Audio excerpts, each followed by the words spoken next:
Olá, boa noite. Eu sou Nani Bilati e eu estou aqui com mais uma das minhas conversas honestas. Esperando agora vocês entrarem, mas como esse vídeo vai ficar, essa live vai ficar gravada, eu aproveito para me apresentar para quem não me conhece. O meu entrevistado chegou agora, já faço ele entrar, o Sandro. Para quem não me conhece, eu sou pesquisadora e as Conversas Honestas é a segunda série de lives que eu resolvi fazer nesse momento de pandemia. A primeira série, a ideia era apresentar os 7 movimentos humanos, que são 7 caminhos que nós, como sociedade, estamos decidindo. O Sandro não entrou. Sandro, volta ali de novo, deixa eu ver. Ah, agora acho que vai. Coisa errada, óbvio. O Sandro está entrando aqui. Bom, Pronto, eia! entrei.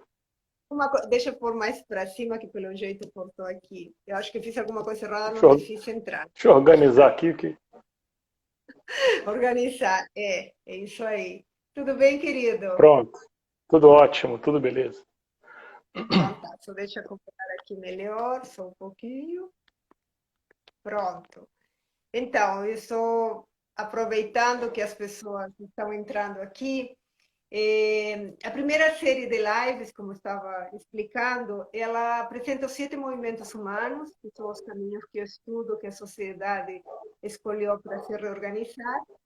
E a ideia, tanto da primeira série quanto esta, que se chama Conversas Honestas, é corporificar de uma forma simples, cotidiana, a partir de histórias de vida, essa mudança de valores e crenças que a gente vive sofrendo na sociedade, para sair um pouco da terminologia acadêmica, dessa parte mais teórica, que é super importante, mas como todos nós, cada um no seu lugar, no seu momento de vida, está num momento de repensar a vida, de escolhas de vida, eu acredito que contar histórias de vida nos nutre muito.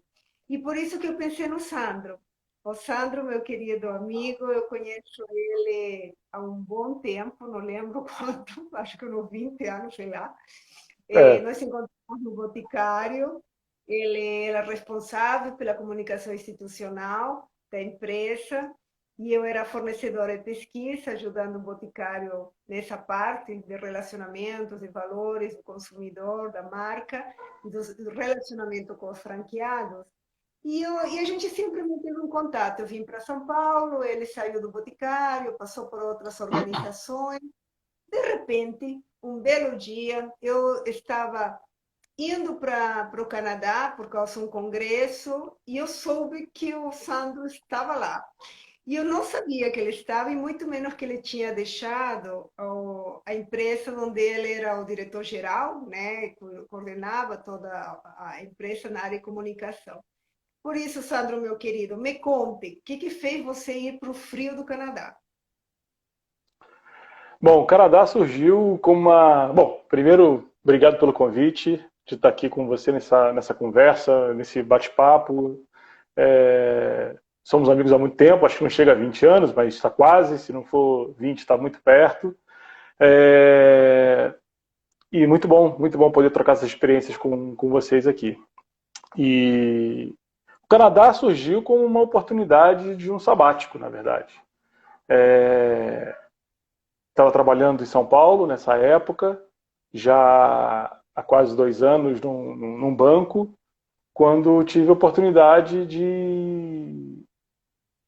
de tirar esse período para mim e para a Poliana, né, que é minha mulher, e ela também já havíamos conversado, já tínhamos conversado sobre esse assunto, sobre essa possibilidade de fazer um intercâmbio, de tirar um sabático, de fazer um período de estudo, e as coisas aconteceram. Tudo se encadeou de uma forma muito antenada, assim, quase com um alinhamento planetário. Tudo aconteceu ao mesmo tempo e que possibilitou e deu essa oportunidade para a gente ir para lá.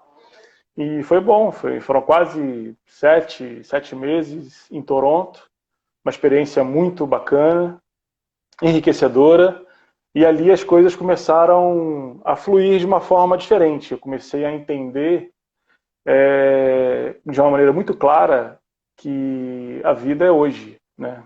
A gente tem que fazer hoje o que a gente quer fazer. Não dá para adiar os sonhos e adiar as vontades de, enfim, de fazer o que a gente quer fazer, né? Então, felizmente deu certo, todas essas coisas todas, ficamos lá 8 meses e quando voltamos para o Brasil, oi, Desculpa te interromper, mas muita gente, né, a gente claro, que trabalha com executivos, esse sonho do sabático é um sonho assim, né, que a gente, as pessoas se idealizam esse sabático, eu creio. Vocês chegaram a se preparar financeiramente? Foi uma coisa planejada? Ou foi do tipo, ah, não, aproveitando que aconteceram fatos e estou indo. E, tipo assim, eu tenho um dinheirinho, me mando e depois, quando voltar, eu me arranjo. é isto. Foi claro que tínhamos uma reserva, que já era um sonho, já era uma vontade, já era um desejo de fazer, de ter essa experiência fora do país. É, e a gente estava meio que se planejando, e o curioso é que não foi. Antecipamos os planos, né? Porque as oportunidades elas surgem. Se você não aproveitar a oportunidade na hora que ela surge, para aparecer outra, se aparecer, fica mais, não dá para arriscar. Então, decidimos viajar em 2 meses.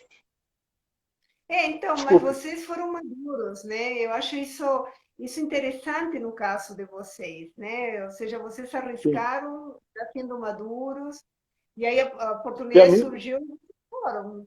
Simples isso. assim. E amigos, e a gente tive amigos que falaram assim, mas e quando você voltar? Vão esquecer do teu nome no mercado de trabalho. Você está saindo de um banco grande e está indo para o Canadá e vai ficar fora do mercado e as pessoas vão esquecer da tua experiência. Eu falei assim, quando voltar a gente vê. Tem que viver hoje. Daqui a 6, 7 meses eu não sei o que vai acontecer. Então eu tive a oportunidade, a gente foi e deu tudo certo. Tanto que quando eu voltei, acho que tem uma questão também de vibração, sabe? De pensamento positivo, tudo que você joga para o universo, ele responde. E quando a gente decidiu ir, né, quando decidimos ir para o Canadá, sem essa perspectiva de volta e que seria na volta, as coisas aconteceram tão naturalmente que quando a gente decidiu voltar, no mês que a gente decidiu voltar, que estava já planejando para a volta, recebeu uma proposta de trabalho em São Paulo. Então eu voltei, eu tinha desfeito toda a minha estrutura em São Paulo, a ideia era voltar para o Rio, depois do Rio ver o que ia acontecer, e acabei que eu voltei de Toronto, a gente acabou de voltar para o Brasil e voltei para São Paulo de novo. E fiquei Então, eu quase tive 2 anos. confusão, né? Primeiro eu falei 20 anos, mas esse foi o tempo de relacionamento que eu tive com o Boticário. Com você foi Sim, menos. A gente, foi. nós temos uma amizade mais jovem. E então eu Sim. fiz confusão. Aquele lugar que você, aquela empresa que a gente chegou até a conversar, que você estava conduzindo toda a operação, foi depois da tua volta ao Canadá. Foi depois, foi depois. Ai, gente, Foi depois. sorry. É que eu fiquei. Não, eu fiquei 7 anos Eu me lembro de uma coisa que a Polly, a mulher do Sandro, para quem não conhece a Polly, maravilhosa, adoro ela. E ela, quando a gente se encontrou no Canadá, né, que foi uma coincidência, aliás, a gente fez quase uma Uhum. convenção do Boticário, a gente brincou, já vi que a Dani entrou aqui, porque, enfim, a Má também estava com a gente e vocês Isso. dois tinham ido por motivos diferentes, que tinha trabalhado no Boticário, a gente Totalmente. terminou fazendo estar e se encontrou com eles. Você me lembra que a Poli me falou assim, foi sofrido pegar uma mala, praticamente uma ou duas malas, né, e chegar no Canadá para ser estudante, né? Isso que eu achei Sim. maravilhoso. Você não foi fazer um negócio de business e todas essas coisas que as pessoas, você Não. foi como estudante, a tua vontade, me lembro que a gente foi no apartamento de vocês, a tua vontade era justamente viver esse lado, né? Que Total. Pela tua dedicação profissional, você não tinha vivido. Total, foi um desapego enorme, assim, e a gente começou a praticar justamente aí. A gente ficou 7 meses com cada um com uma mala, de roupa, principalmente. E roupa de frio compramos lá, porque nós chegamos na metade do verão e saímos na metade do inverno. Então não adiantava muita coisa, não adiantava muito levar roupa de frio do Brasil para lá. Então a gente comprou lá. E foi bacana porque esse período foi muito importante para a vida, né? Primeiro pela oportunidade de sair do país por mais tempo e de trabalhar e de ficar estudando. Eu fiz um curso na Universidade de Toronto e fazia inglês também, e a Poli ficou fazendo só inglês. Mas a gente pôde, por exemplo, fazer voluntariado, que era uma coisa que eu sempre tive vontade de fazer e nunca tinha oportunidade e talvez um relapso mesmo, né, de sempre arrumando desculpas para não fazer, falta tempo, falta não consigo agora. E lá, como tinha tempo, a gente se dedicou a isso também. Então, fizemos vários voluntariados lá, conciliando com o estudo e, claro, tinha Marcélia e Léo, que estavam morando lá também, que foram por outro motivo. O Léo foi estudar e a gente acabou se encontrando. E foi Sim. ótimo, foi um período muito enriquecedor. E depois E o que a gente. voluntariado no Canadá, eu admiro muito a cultura canadense, né? Eu sou assim, é um país que eu gostaria de morar, só não vou por causa do frio, que eu nele eu morro, se for para um lugar assim. Uhum, uhum. Mas fazer voluntariado no Canadá deve ser muito, muito interessante também por esse lado, né? Porque já eles estão em um outro nível de civilização, É, digamos assim, quando a total, gente total. Estou num pensa. outro patamar, diria. O respeito pelas pessoas, a diversidade, a riqueza do país, enfim, é tudo diferente. É tudo diferente e foi muito rica essa experiência, porque quando você vive isso de forma mais intensa e de forma mais quase que imerso naquela cultura, né, quase que parte daquela cultura por um tempo, quando você volta, a gente volta transformado, né? E acho que esse é um ponto muito importante, um ponto de reflexão, de pensar, de não adiar planos, não adiar sonhos, não adiar o que você está afim de fazer, porque a vida é essa. Tivemos hoje, por exemplo, uma situação triste, mais uma situação triste e lamentável, que foi a explosão em Beirute. As pessoas estavam no seu dia a dia, saindo do trabalho, estavam indo para casa, estavam dentro de casa e de repente mais de 20 perderam a vida, e sem saber por que perderam a vida. E a gente está passando por uma pandemia que também é a mesma coisa. Então, você pode. É um sopro. Então, não ser uma dica Acho que importante. tem dois pontos, tá? Acho que tem dois pontos nessa tua fala que eu gostaria de ressaltar. Eu creio sim que tem uma questão do aqui e agora, porque a gente pode morrer amanhã, porque a gente não sabe qual vai ser nosso futuro. E também tem um outro ponto que, pelo menos é o que eu tenho falado muito nas palestras, enfim, em todo momento, é a questão de viver com menos, né? Que acho que Sim, vocês, uma parte da nossa conversa que tivemos lá no Canadá juntos, viver com menos, ou seja, a gente foi se é possível. desapegando nós em casa. Total, total, total, assim, total. Porque assim, ou você cria um fundo de dinheiro imenso para você, aí a partir dos 50, 60, dizer, agora, né, vou viver só de renda, viajar o mundo, ou você realmente é um tipo de pessoa que adora o luxo, aí não tem jeito, mas você viver com menos não significa passar fome, né? Não significa. Cada um tem Não, de seu forma limite. alguma. E essa coisa é você poder construir uma, menos ter, mas ter um dinheiro reservado e você poder fazer esse movimento. Bom, e aí vocês voltaram para São Paulo, você foi naquela empresa que a gente chegou a ter conversar. E o que fez Foi. que de repente agora você está em Portugal, meu querido? Pois é, aí tem outra questão também, que além da questão do ponto da vida, que a vida é hoje, tem que viver hoje, que está totalmente ligado à questão do viver com menos, porque a sua vida pode caber numa mala e você, ok, vai continuar vivendo e vai continuar usufruindo de tudo.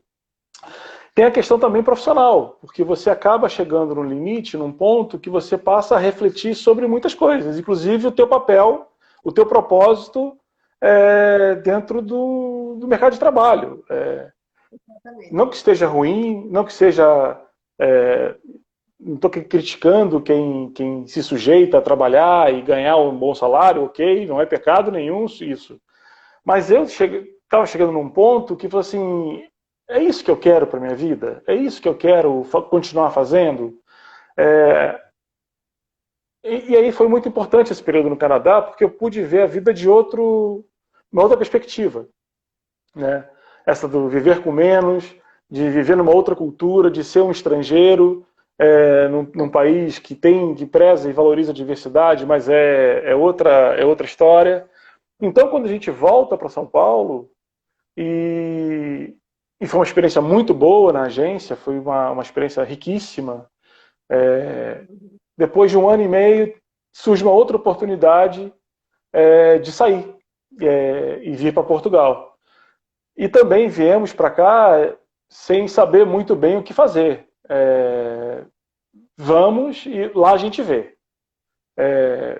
Eu tenho um primo, que acho que essa história é importante, ele mora em Londres, o Antônio. Uhum. Ele é bem mais novo que eu. E eu tive com ele há uns 3, depois que voltei do Canadá, ou foi antes? Acho que foi antes. E eu falei assim, puta, Antônio, que legal, você está morando aqui em Londres, uma experiência muito legal, muito bacana. É, eu tenho vontade de fazer o que você está fazendo. Aí ele chegou para mim e falou assim, ele estava com uma pint na mão, com um copo de cerveja, olhou para mim e falou assim, e por que não faz? Não, não é assim que funciona. Como assim, por que não faz? Eu não posso largar tudo.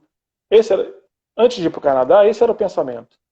Assim, como largar tudo e sair do mercado e não ficar mais dentro do mundo corporativo e ficar fora desse jogo? Ele falou assim, cara, olha só, de fome tu não morre.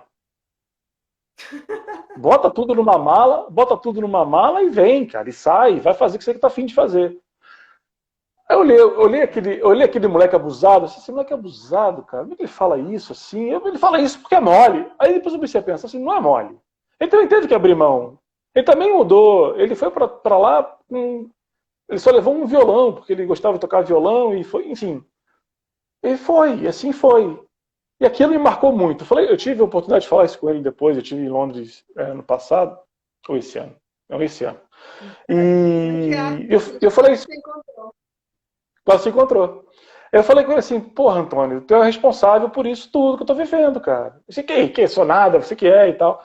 E aí quando a gente toma a decisão de vir para cá, e foi mais ou menos assim, não, vamos e lá a gente vê. E as coisas foram acontecendo e as coisas foram se encaixando. A gente já está aqui quase há 2 anos já. Já há dois E deixando anos. quase dois. Cara, Quase dois. olha, Nos eu acho que encontramos no muita Porto. coisa. A gente se encontrou em Porto. O pessoal que vê deve dizer, nossa, esse pessoal viaja muito, mas a gente viaja também, porque tem Viaja dois muito. meninos que ficam na Europa e a gente viaja mesmo. Eu acho que tem alguns pontos que eu queria parar para já chegarmos ao que Bora. você está fazendo, porque eu sinto que isso, embora são temas recorrentes nas conversas dos executivos, eu ainda sinto que, mesmo conhecido, é um ponto que ele mexe muito com as pessoas. Em primeiro lugar, existe um mundo fora do mundo corporativo. É Total. importante dizer isso. E ele é um mundo maior do que a gente imagina quando está na bolha do corporativo. Porque eu acho que as pessoas acham que o mundo é aquilo. O mundo corporativo, e eu estou falando de todas as indústrias, todo o mundo corporativo, ele te faz crer que isso existe de bom ali, que o dinheiro se faz ali, né? Então, quando você sai, você entende que existe outro mundo. Isso é uma coisa importante. Pode ser que você não goste desse outro mundo. Pode ser que você prefira o mundo corporativo, mas que existe outro mundo, existe. Segundo, o viver com menos também é outro ponto importante. Ele tem a ver com uma questão muito de ter a capacidade de lidar com isso, né? Se uma pessoa que gosta muito de ícones de marca, que tem uma vida bastante onerosa, realmente o mundo corporativo, se você se destacou profissionalmente, ele paga muito bem, né? E às vezes Sim, você, como empresário, tem uma volatilidade, como se diz? É volátil o teu ganho, né? Então você precisa se preparar emocionalmente e preparar a família para isso. Quando você tem filhos sim, pequenos, é muito duro essa decisão, né? Mas outra coisa que você disse, eu acho, Sandro, muito legal, enfim, é a tua coragem. Eu preciso dizer isso, meu amigo. Você e a Poli, sabe? Porque você é um cara reconhecido no mercado, você é uma pessoa que tinha, né, entradas, você, enfim, quis sair para aproveitar essa oportunidade. Então, assim, tem uma coisa também que mesmo que você tenha todo o racional montado, organizado em planilha Excel, ou onde você quiser, tem uma hora que você pula para o vazio, não é isso? sim. E coragem é fundamental. Porque você deixa teu sobrenome corporativo, você deixa muitas das vezes um bom salário, um bom bônus no final do ano, você deixa a estabilidade, entre aspas, de ter salário em dia recebendo, você deixa várias coisas para trás. Mas a coragem é fundamental nisso tudo. E a Uhum. coragem, e eu convivi com muita gente, né, com muitos executivos, muitos. E muitos deles sofriam muito e desabafavam, porque conseguiu estabelecer um padrão para a vida que ele não gostaria de abrir mão, ou ele não poderia abrir mão, muito pelo fato de proporcionar uma boa educação para os filhos, ter um plano de saúde, poder viajar para o exterior, ter uma boa casa do campo, ou uma casa na praia e viajar para o exterior 2 vezes por ano. E ele ficava refém, e virou refém daquela vida é, medíocre, porque ele era infeliz. E muitos Uhum. tomavam remédio e muitos usavam, enfim, outras substâncias para poder se manter ativo Drogas é, e, lícitas e ficavam, ilícitas, né? e ficavam se torturando com isso. É. E falavam assim: não, quando me aposentar, a primeira coisa que eu vou fazer vai ser viajar. Aí tem uma história que é verídica. Um desses executivos que trabalhava comigo na outra empresa em São Paulo, no banco, vivia falando isso. Ele se aposentou, conseguiu, festejou, teve aquela festa de despedida, ele estava aliviado. Nani, uma semana depois ele infartou e morreu. Meu Deus, meu Deus. Então, assim, todo o planejamento de vida que ele teve, que ele fazia, que ele sonhava, que ele podia já ter feito isso há 5 anos ou há 10 anos, reduzindo o escopo da vida, Mas reduzindo o é padrão uma de vida. pressão, sabe? O que eu sinto com as pessoas com as quais a gente conversa, seja entrevistando, né? Você sabe que eu entrevisto muitos executivos, mas ou mesmo amigos, há uma pressão familiar e social. Quando o Nélio deixou a Sim. Nissan, outro dia a gente falou isso para umas pessoas que, enfim, que estavam falando sobre isso da vida. Tem uma questão assim, ninguém quer que você deixe a Anitta, ninguém quer que você deixe aquele posto, porque nem tua mãe, entendeu? Porque ela gosta de ser teu filho, fulano e tal. Ou seja, ninguém gosta de... Porque é uma estrutura que te mantém preso, você disse a palavra certa. Uhum. É como se fosse uma prisão, né? Então, eu acho que o problema não é ter dinheiro ou deixar de tê-lo. Eu acho super importante ter dinheiro, especialmente num país de Claro, tanta desigualdade, onde você tem que é pagar para fundamental. ter paga caro para ter um atendimento médico de boa qualidade. Então, assim, é importante ter dinheiro, a gente batalha e trabalha até hoje por isso, né? Mas a gente não se considera mais refém de um Uhum. status quo. E eu acho que você e Perfeito. a Poli fizeram essa mudança. E eu vi vocês, eu tive a sorte de estar no Canadá naquele congresso, te encontrar nesse início. A gente falou aqui em São Paulo e depois a gente se encontrou em Porto. Foi o ano passado, retrasado, não estou mais me Foi lembrando. ano passado. Ano passado. E aí em Porto, que foi uma delícia aquela tarde que a gente ficou juntos, Eu vi a tua alegria, cara. Eu preciso dizer isso para todo mundo. Eu vi a tua leveza, eu vi a tua alegria. A gente deu muita risada. A Poli também estava feliz. Então, assim, vocês não estavam passando fome, não Não, é? muito pelo Vocês estavam contrário. bem, já comprou um apartamento, vocês estavam se divertindo com a obra no apartamento em Sim, Braga. Me conta agora como que você foi parar em Braga. Eu ficava com você umas 5 horas, né, entrevistando você, mas sim. vamos lá, daqui a pouco acaba o Bom, nosso tempo. é, Hum. foi justamente essa oportunidade de vir para cá, enfim, de buscar essa vida nova, esse momento novo. A gente colocamos tudo na ponta do lápis e claro que dinheiro é importante, dinheiro é fundamental nesse processo todo, mas se você não tiver coragem, não adianta dinheiro. Dinheiro não vai adiantar muita coisa nesse processo. Então, bem planejado, e também é planejar, né? Sair fazendo porra louquice, loucura. Você tem que estar de bem consigo mesmo, você tem que estar equilibrado, tem que estar focado, tem que estar convencido de que essa é a melhor vida, que esse é o momento que você se permite fazer isso. Então a gente teve essa vinda para cá, e aí a escolha por Braga, moramos em Braga, aqui no norte do país, foi muito assim, quando fala assim, somos do Rio, carioca, indo a Portugal, vai morar em Cascais, Estoril, vai morar perto da praia. E a gente falou assim, não, dentro desse padrão de vida, vamos listar aqui as prioridades. E uma prioridade era gastar menos, né? Porque não dá para gastar muito se você não tem nem emprego para repor esse dinheiro. Então, fizemos uma pesquisa e Braga foi a cidade que conseguia ter esse melhor equilíbrio do custo de vida, que é próximo do aeroporto, que tem uma estrutura, para os padrões portugueses, é uma cidade média, média para grande, e é perto do porto, a gente está a 40 minutos do porto, bom, Que eu amei muito é mais do que maravilhoso, Lisboa. Eu maravilhoso. amei Porto, assim, não sei, só Porto é tem o essa Porto questão da da raiz, chuva, né? então, mas eu amei Porto é Porto, aquele isso. Porto é aquele Portugal raiz, aquele Portugal legítimo, né? Sem a influência e interferência das grandes metrópoles. Lisboa é metrópole.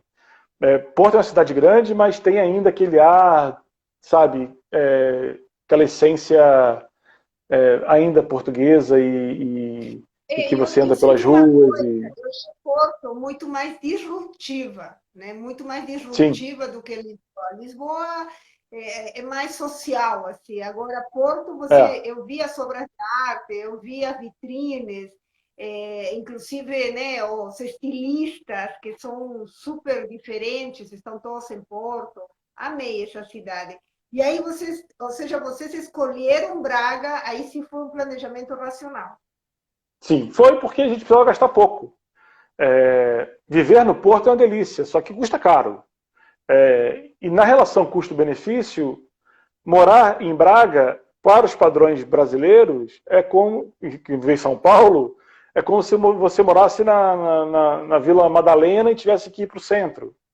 É perto. Então, essas referências ajudam muito.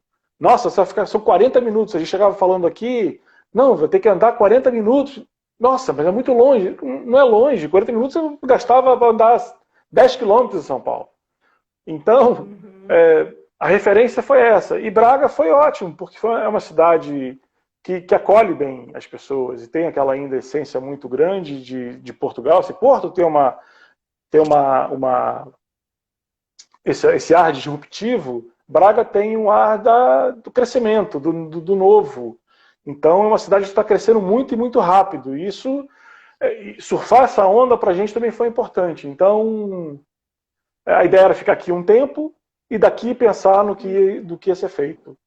Mas acabamos gostando e fomos ficando e estamos aqui, decidimos ficar aqui por um E tempo. conte como que foi essa ideia. Quando a gente se encontrou em Porto o ano passado, vocês tinham acabado de comprar o apartamento, estavam fazendo reforma, Sim, nos divertimos muito com esse seu muito. momento de cuidar da obra. Mas e como que surgiu a ideia da tua empresa? Aliás, é bem bacana você contar essa ideia da sua empresa. e o posicionamento, como que surgiu isso, né? Porque você poderia ter pensado outros caminhos, mas aí... Aqui foi o seguinte, quando a gente chega aqui em Braga, e Braga tem muitos brasileiros, né? Braga é uma cidade que também tem uma comunidade brasileira grande e sempre tem amigos.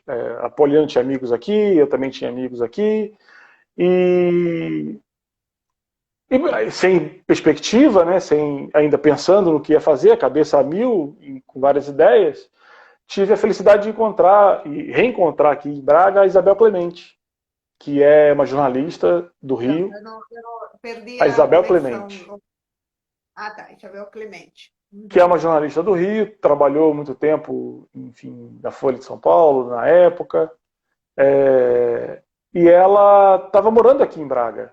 Vi acompanhar o Edu, o marido, para fazer estava estudando, e ela estava fazendo, sendo correspondente aqui da época, para a Europa, e a gente se encontrou para trocar uma ideia. Foi até a própria Sônia Araripe, que tá assistindo a gente, assim, lembrou delas, a Isabel tá lá, fala com a Isabel. Aí eu marquei o café com a Isabel e fomos conversar, né? Trocar umas ideias. Eu falei das minhas angústias, das minhas vontades, ela também falou das vontades dela. E a preocupação era se deixar um legado. Eu queria deixar um legado, eu queria ajudar na construção de coisas que se perpetuassem, que ficassem, né, depois que a gente não estivesse mais aqui. Então, conversamos e eu falei assim, olha, puta, minha ideia era fazer uma coisa focada no impacto social, é, ligada a voluntário, ajudar as empresas a perceberem que investimento e responsabilidade social corporativa é muito mais do que apenas dar um dinheiro, ou um patrocínio, ou ajudar uma obra, ou comprar. Não adianta, a gente brinca, a gente conversa com a Isabel assim, não adianta as empresas se reunirem no final do ano e fazerem uma arrecadação de alimentos para o final do ano, para o Natal. Se as famílias ficam o ano inteiro passando fome. Então, como é que a gente consegue Nossa, isso é ajudar isso? tão muito forte o que você acabou de dizer. Ou o dia das crianças, já tem o dia das crianças e precisa arrecadar brinquedo para as crianças, tá? Ok, mas e o resto do ano? Elas fazem o quê? Então, nos deparamos aqui com essa oportunidade, porque as empresas investem, tem um grupo de empresas que, digamos assim, está na elite, no primeiro escalão das empresas de Portugal, que são empresas grandes, empresas bem estruturadas, mas 95% das empresas em Portugal são familiares. Caraca! E a minha vida, ou quase toda a vida profissional no Brasil, foi com empresa familiar. Profissionais, Uma empresas outra toada. Eu profissionalizadas, também trabalhei muito com empresas familiares, é uma outra toada. Eu gosto, tem empresas, gente que não, mas eu... mesmo empresas são familiares, mas são profissionalizadas. E aqui é isso que acontece. Aquele cuidado com o funcionário, aquela proximidade que o dono tem, que chama pelo nome, que as pessoas estão há 20 anos na empresa e que tem o hábito de dar dinheiro para uma Cruz Vermelha, ou dar dinheiro para uma outra entidade. E aí a gente falou assim, não, mas ok, e não falam isso, e não usam isso a seu favor, porque não querem, entre aspas, capitalizar isso. Então, quando a gente começou a entender dessa experiência que eu tinha, e a Isabel é uma escritora, tem 3 livros, conteúdo perfeito, a gente falou assim, não, vamos juntar. Você tem a questão do conteúdo, a questão da história, de contar a história, e eu tenho a visão da estratégia, a visão de ter trabalhado com donos de empresa, com um empresário. Então, assim, vamos tentar fazer alguma coisa. E aí surgiu. É importante dizer que você trabalhou na Vale, você trabalhou no Banco Safra, você trabalhou no Boticário, ou seja, não é, Foi na sem CSN. desmerecer Foi na, a empresa, sem é, desmerecer, né, as pequenas e médias empresas, ou seja, o manejo da comunicação institucional de grandes empresas exige muita experiência e um jogo de cintura e conhecimento muito grande, não é? Foram 7 anos na CSN, não foi a Vale, a CSN era dona da Vale, mas foram 7 anos na CSN, Mas depois eu estou trocando tudo hoje. foram 7 anos na CSN, depois foram 2 anos na Bung, na agronegócio, depois foram quase 10 anos no Boticário, em 2 prestações, como eu costumo brincar, e depois foram quase 2 anos no Safra, em São Paulo, Então, no Bote você e ficou 10 anos?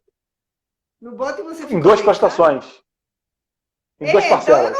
eu não errei tanto, eu não errei tanto do meu 15. Não, não, não, não. Eu entrei, eu fiquei no Boticário um período de 2 anos, depois eu saí, fui para a Bung e depois eu voltei. Me chamaram para voltar. E eu Isso. fiquei outros 7 anos. E Você ficou 1 ano com a empresa aqui em São Paulo, não é? 1 ano e meio na Flashman Hillard, que é uma agência de comunicação americana, que tem O operação em São Flávio, Paulo. meu querido, sempre acompanhando minhas lives, da Givaldan, ele também, nosso amigo querido. Ah, Sandro, Flavinho, né? eu acho que tem uma questão muito legal. De repente você pensava em ficar talvez meio temporário em Braga e surgiu isso, né? De você Foi. ver uma E, carência. e assim, de novo, nada é por acaso. Não existe. Não existe coincidência, sabe? As coisas acontecem, elas vão acontecendo e vão surgindo e vão fluindo. E a gente conversa muito, Isabel, e a gente, quando decidiu montar a Priori, que vem de prioridade, a gente começa a entender qual é o objetivo desse trabalho de consultoria, né? De trazer essa visão de quem viveu grandes empresas, em grandes empresas no Brasil, como elas podem contar essas histórias de uma forma muito, muito legítima, muito honesta e muito verdadeira.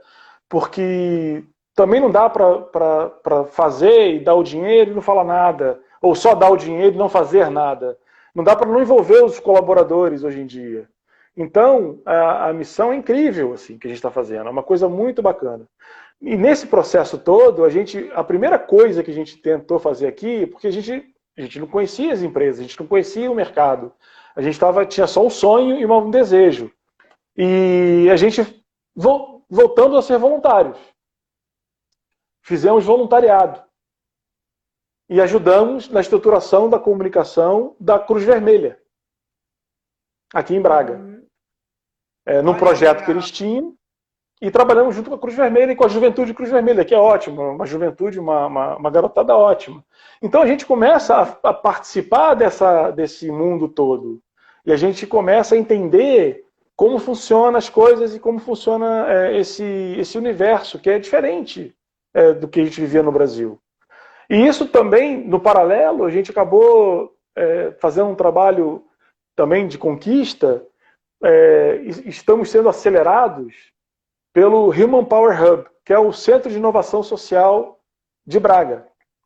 É uma das maiores iniciativas de empreendedorismo social e de impacto social do norte de Portugal. E a gente entrou junto com outros 13 projetos. Então, estamos dentro do Human Power Hub, que é um centro de inovação social, que é financiado pelo Portugal Inovação Social, que é financiado pela Câmara de Braga, que é a prefeitura.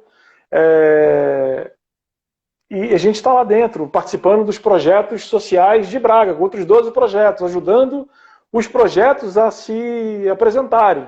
Então, a Priori, ela nasce com esse objetivo, de fazer com que as empresas percebam que investimento em impacto social é estratégico, é importante e faz a diferença, ainda mais nos dias de hoje. Quantas empresas passaram a investir, a ajudar e a somar esforços no meio dessa pandemia? Até o Jornal Nacional, que foi uma questão de anos da Globo, de política interna, passou a divulgar o nome da empresa de coisas boas. Então, isso faz a diferença. E a gente percebendo isso... Perdão, pode continuar. Não, e a gente percebendo isso, passamos, de um lado, ajudar as empresas a perceberem que vocês têm propósito, esse propósito está alinhado com a essência da organização? Está alinhado com a estratégia de negócio que vocês têm? Ou vocês só fazem mecenato e só dão dinheiro para poder cumprir tabela e falar que faz? Dia desses a gente estava pesquisando uma empresa grande aqui em Portugal, multinacional, que o relatório de sustentabilidade dela, tudo era cumprir lei, era só cumprimento da lei. Assim, tá aí, oportunidade de mostrar para essa empresa que cumprir a lei é uma coisa muito legal, mas é obrigação. Né? Não estou fazendo nada de diferente. Então, quando a gente percebe isso, a gente ajuda, por um lado, as empresas a entenderem e perceberem que investimento de impacto social, investimento em ações, investimento em causas é importante e reverte para o negócio, reverte para a imagem, e, ao mesmo tempo, mostrar para os projetos sociais que vocês precisam se comunicar melhor, vocês precisam se vender melhor, vocês precisam se mostrar de uma forma que seja atrativa para que essa empresa consiga enxergar em vocês um potencial investimento social privado. Então a gente consegue jogar pelos dois lados e mostrar essas duas vertentes que a empresa precisa investir em projetos sociais, em impacto social, e os projetos de impacto social precisam se estruturar minimamente na comunicação e torná-los atrativos para as empresas, para que elas percebam o valor e invistam nisso. E deixar de ser doação, que é uma coisa legal e é uma coisa pontual, sem aquele coitadismo, né? Vou lá dar um dinheiro, para uma coisa que é projeto, que é iniciativa, que é estratégico. Então, se ela soma isso à estratégia, é o match perfeito, é o que a gente precisa, é o que a sociedade precisa. Eu vejo, Sandro, tem duas coisas. Primeiro, quero avisar todo mundo que a gente vai abrir daqui a pouco um espaço para perguntas, ninguém tiver. Mas tem a questão assim, né? A gente chama teoricamente do tokenismo, né? Quando as empresas se posicionam muito sustentáveis, são muito voltadas para a sociedade e não fazem isso, né? Na prática, internamente, especialmente internamente, eles têm bastante problemas com a diversidade, ou eles têm problemas com o tratamento dos colaboradores, enfim, é mais fachada, né, do que Sim.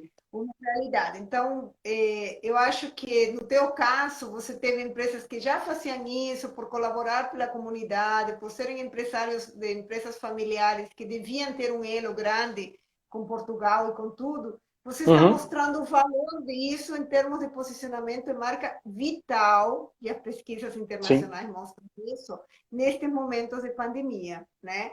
Isso, ou seja, você na realidade está juntando isso. Eu queria te perguntar uma coisa, meu querido, é assim, qual que é o lado B desse movimento todo que você fez? O lado B? O lado ruim. O lado ruim, assim, é a insegurança, né? Tá, e depois, como é que vai ser? Você tem que saber administrar isso muito bem. A família, por incrível que pareça, se não tiver com a ideia, se não comprar a tua ideia, pode ser um problema, porque você não vai conseguir exercer e fazer isso na plenitude. Você tem que ter esse acordo com todos para que todos pensem e comprem e banquem e estejam junto contigo nesse objetivo. Claro que a distância, né, da família, dos amigos, pesa, mas graças à tecnologia a gente consegue minimizar um pouco isso. E tem que ter a mente aberta. Se não tiver a mente aberta, você entra num parafuso e e você não vive, e você não faz as coisas acontecerem. Uma coisa importante que nós fizemos no Canadá e deu muito certo quando nós fomos, foi justamente viver aquela realidade, viver aquela cultura. Então nós nos desligamos completamente do Brasil com relação à notícia, com relação ao que estava acontecendo, porque o foco ali era experimentar o novo, era viver o novo. E tivemos, graças a Deus também, e apoio a Rosana Dias, que está vendo a gente também, está aí, que foi uma executiva que também fez o mesmo movimento. É um exemplo muito, muito bacana também. A Rosana foi diretora da Embraer durante muitos anos de comunicação, e abriu mão de tudo e mora no Canadá hoje, mora em Toronto. E ela ajudou muito a gente lá. E isso fez toda a diferença, porque você quando vê e quando percebe que você tem um suporte dos amigos, você tem o suporte dos amigos e eles estão ali para poder ajudar nesse processo, tudo fica mais fácil. Então, a Rosana fez muitas pontes lá no Canadá e isso ajudou muito, muito a gente a perceber esse mundo do minimalismo, não precisa carregar muita coisa. No caso da Rosana, no meu caso, e eu aprendi muito com a Rosana também, porque eu percebi nela esse desprendimento, sabe? Esse desapego. E vive bem, e tá feliz, e é isso que importa.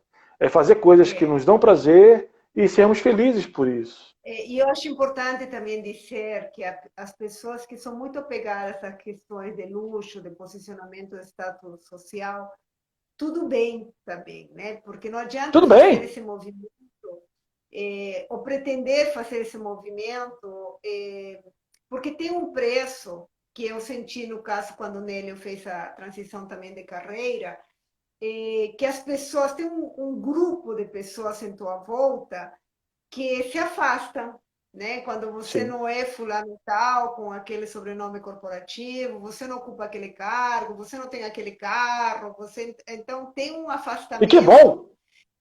E que bom! Não, é bom para quem gosta desse caminho. O que eu quero dizer assim, tem gente, é bom, eu também acho, mas assim, tem gente que é muito apegado a isso. E aí não Sim. adianta fazer isso porque sofre muito. E eu não acho que tenha certo ou errado. Acho que a gente precisa se Não, não. conhecer muito bem, entender o que é bom, qual que é valor para você, porque o Que momento da vida movimento você que é está, não é? importante. Oi? Que momento da vida você está passando, né? O que você quer para sua vida? Essas reflexões Exato, todas. E esse momento de pandemia é importante para isso, exatamente. sabe? Porque é o momento que a gente tem de dar essa pausa e falar assim, tá, e agora? O que eu vou fazer? As mudanças foram aceleradas. O home office, até pouco tempo atrás, era, enfim, não era tão comum, e agora é obrigatório. E você se vê numa nova realidade, te faz viver esse novo momento. Então você passa a refletir realmente o que você precisa fazer. E as empresas também, porque as empresas que ajudaram na pandemia, primeiro que elas vão ficar conhecidas o que vocês não fizeram na pandemia. Esse é um ponto importante. A sua empresa fez o Olha que quê? legal você falar disso, Sandrinho. É verdade. A gente está pensando, aquela marca vai ficar gravada. Eu acho que vai ser também o contrário, né? O que você fez na Claro. pandemia? É, E por que você não fez? E depois vem, e se você fez na pandemia, você vai continuar fazendo, não é? Você vai continuar investindo, não é? Porque não pode ser moda, não pode ser um soluço. Essa mudança vai vir para ficar. E a gente tem que saber usar isso a nosso favor. As empresas a favor delas, para que elas possam realmente devolver para a sociedade tudo aquilo que a sociedade retribuiu. E o que precisa ser feito para as pessoas também. O que as pessoas precisam fazer para encarar esse novo, esse outro, esse outro normal. Porque é outro normal, não é mais um novo, é outro normal. Então, como é que as é coisas vão outro começar a normal. surgir? E eu sempre falo, Sandro, que essa pandemia veio para acelerar, como você disse, todas essas mudanças que já estavam em processo, e ela está durando tempo suficiente para a gente não voltar atrás, sabe? Então, ela vai durar o tempo necessário para a gente acentuar a nossa decisão de qual que é o caminho que a gente quer. Tem uma pergunta aqui da Lara Pessoa. Qual o conselho, dica que você dá para os jovens de hoje em dia com relação à vida corporativa? São tantas reflexões, dúvidas e incertezas. A Lara Pessoa é minha filha. É só você seguir o que o Ah, pai te fala, minha filha. Eu acho que é seguir o teu sonho. É seguir o seu sonho. Não tem muito o que fazer. Não se preocupa em ganhar dinheiro e ter uma vida boa. Se preocupe em ser feliz.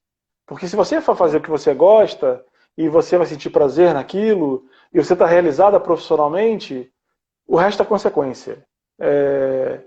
O resto vem, o resto acontece.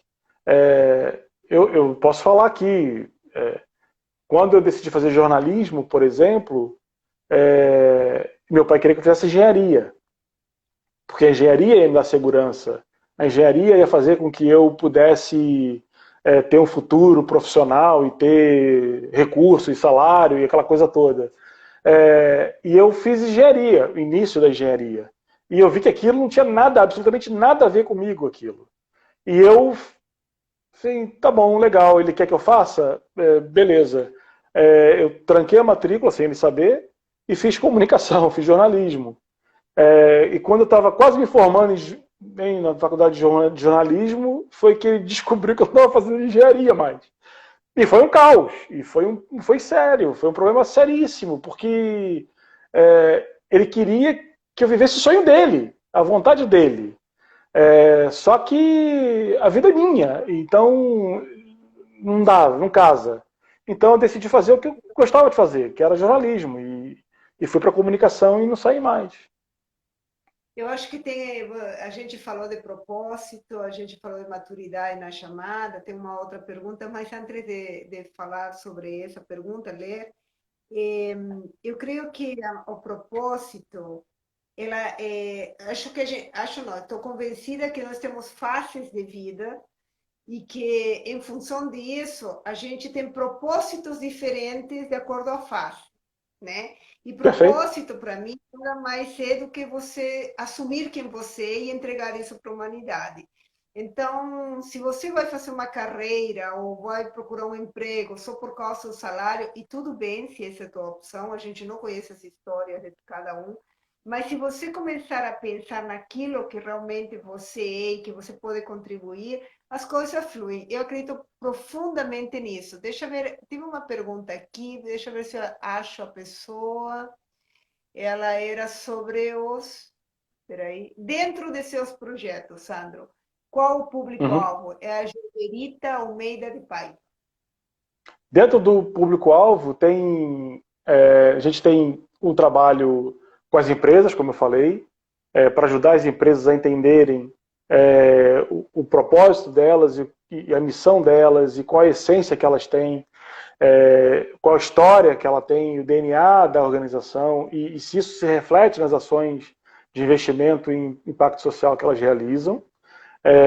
E fazer essa ligação, como fazer com que as empresas percebam e invistam em projetos de impacto social e com valor, e percebam o valor nisso, e não somente por caridade.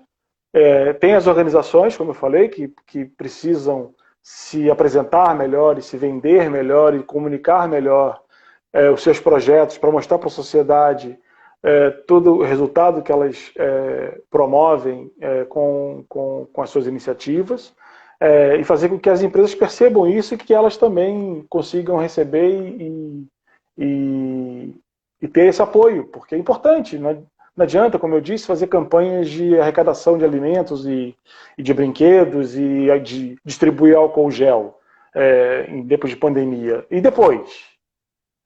E depois, como é que fica? E tem a questão da diversidade, a questão, vimos questões sensíveis como